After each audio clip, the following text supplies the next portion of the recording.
So, ayun, panibagong chismis na naman. It's your girl, Miss Jill. So, for today chismis nga atin kami ng oath-taking dahil pumasa ng civil engineering ang ate ko. O, diba? Sobrang Latina, sobrang talino pa. Isa na nga siyang tunay na engineer. More than 16,000 nga sila nag-test pero 5K plus lang silang nakapasa. O, diba? Wala pang kalahati. At ito na nga ang chismis. Alam niyo ba na 1 month na lang ang exam niya, nagkaroon pa siya ng anxiety. Almost 1 month nga din siya nagpahinga sa pag-review kaya hindi niya alam kung tutuloy siya mag-test o hindi. Nagdadalawang isip pa yarn. At alam nyo ba, dito lang nag-review ang ate ko sa bahay. Online lang, gano'n. Hindi na siya pumunta ng Manila para mag-review. Pero walang pumilit sa kanya mag-test. Pero sabi niya mag-test daw siya dahil sayang daw ang pera. O ayang pinalad yarn. Sinamahan niya nga ng pagdasal at pag-review.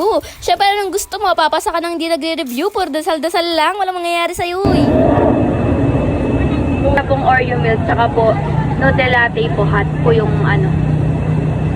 Oreo milk po. Opo. At habang hinihintay nga namin sila ate matapos sa outtaking nila, ay nagkape muna kami dito sa may pick-up coffee. Rate kong ang coffee nila ng 5/10. Medyo mataas yung expectation ko kaso hindi nila lamit yung expectation ko. Kaya yan, naganda-ganda na lang sa Gedli. Inintay nga lang na magbukas ang mo at magagala-gala na kami. Balak nga namin 1 hour lang dapat tapos na to. Charis. Sa sobrang laki nga ng SM mo, mukhang one day hindi mo pa rin tapos ikutin to. Ikaw na yung mapapaikot niya. Charis.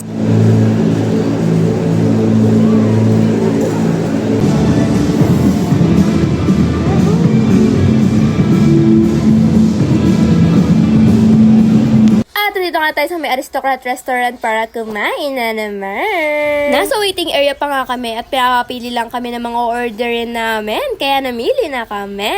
Habang naghihintay nga kami, hindi na matis ang gutom namin kaya namili muna kami ng McDo. At sa wakas, almost 1 hour naming paghihintay. Ayan, nakapasok na din kami sa loob. Alabayin siya namin, may tumutunog na ganun. Kasama din namin yung family namin dito sa may Manila. Yung mga tito-tita ko nagagandahan. Ayan, nagaganda naman na. Meron nga kami ditong Shanghai, fried chicken, crispy pata, kare-kare na sobrang sarap at ang sinigang. At yung mga ulam nga nilang may sabaw, may candle sa ilalim. O, di ba para mainit pa rin daw. At ito nga pala yung kuya ko, sobrang pogi. Itigay me.